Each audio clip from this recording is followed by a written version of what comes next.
Now that I was able to have the time for myself after missing out my 37th birthday and Christmas messages, because probably I was busy or I was simply procrastinating on account of an inspiration to reflect and write something, finally, I was able to do all that.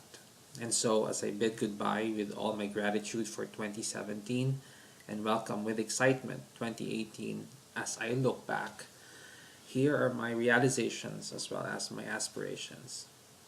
After 5 years, that means this is my fifth Christmas and New Year away from family and friends back home, away from the kind of life or context I have learned to thrive in and love, that context where I am most myself, using my full potentials for something good and important, not for myself but for others. Yes, after 5 years, I border becoming less enthusiastic or passive or apathetic of things. It surfaces from time to time. Sometimes it lingers for a while, and because deep down this is not entirely me, I snap out of it and bring myself back on track. After 5 years, I can say I still have the spirit, the energy, as festive and colorful as can be, both internally and externally. And I try to share this same spirit and energy to others, to my family and friends here in Canada, in my current context. But I have also learned to let things be. I have learned to see the difference and not insist on what I believe, what I perceive things should be. I am still idealistic, but I have learned to engage with others realistically. It is a personal struggle, painful from within, to suspend to some extent some of the personal and social values and principles I believe in so that I can open myself to the moment, face the face, learn and appreciate who or what is before me so that I can see myself in this context and not there back home. It is a struggle to let go so that I can learn to live and love and thrive and do good and great things here. This time for myself, for my sake, and also for others at the same time. I've gotten used to a life constantly surrounded by persons without categories and driven with and by a diversity of personalities, of knowledge and skills, of talents to do good and great things because it is good, because it is our shared passion, and not so much of what we gain or profit from it. We just do what we love to do. In contrast, it is in scarcity here. And oftentimes, function driven or gain or profit driven relationships here, as corporate, as conditional, and transactional as can get to such an extent, it is really an existential crisis for me. Not so much externally, but internally, in mind and heart, especially on trying to understand it from context.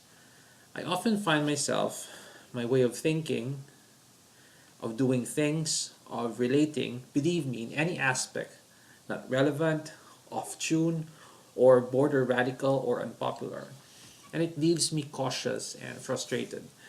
It is daunting, but it is enlightening too, especially when you come to recognize the abundance of love I receive from the fullness of my relationships, from family and friends, from the context back home, before my context now. That no matter how difficult it is or frustrating, I am just compelled to go on and on and on, sharing this love here in my current context, whether I am relevant or not.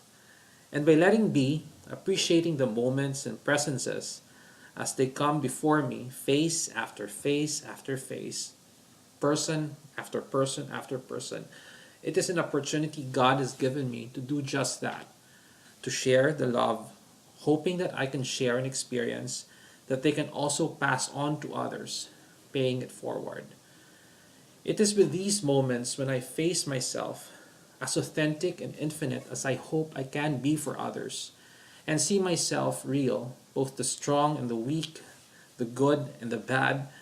It is with these moments that I face my shadows and enkindle my lights. It is in these moments when I remind myself that I am not complete, that I am alone by myself, and because of that, be thankful for persons and things that God has given me and will give me to journey with me. These are moments when, putting myself in context, I'm thankful for the family who took care of me since day one, for the friends I made who allowed me to be who I am, who were just there to be with me. I know that without these gifts from God, things would be more difficult than it is. I would have dried the spirit or the energy I draw from the memory and love of family and friends back home. And so, I might have given up. This is what Christmas and New Year are for me. It brings all the more the realities that give meaning and context to my faith in God. Jesus was born assuming the human form, incarnate. This is the humility that God shared to man, moved by overflowing love, sending his Son to be present, to be one of us. With this, we share that same presence and unity in our humanity, and so we share God's presence to each other by our presence, by our relationships, through our family and friends, through our acquaintances, our loved ones, through the faces we meet, no matter who or what or where they are, in the most profound of ways. And so, as I start 2018, I again remind myself, no matter how difficult or frustrating it can be at times, to share the experience of love that I have experienced, paying it forward, appreciating the moments and presences as they come before me, face after face after face, person after person after person, so on and so forth, in infinity. Merry Christmas and Happy New Year to all.